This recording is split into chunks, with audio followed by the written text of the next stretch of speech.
In this video I'm going to go through the process of showing you text animations.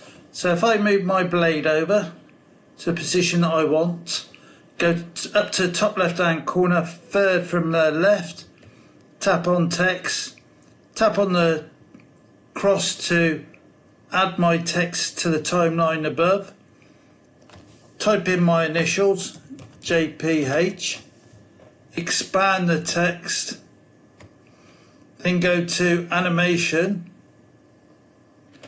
wait for the animations to load. I've got different choices of in, out and loop, so I can add you can see a fire animation there. If I put a cross, if I tap on the star there, I can add that to a favourite.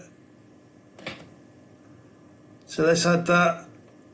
Let's choose that by double clicking on it, and then make the duration longer.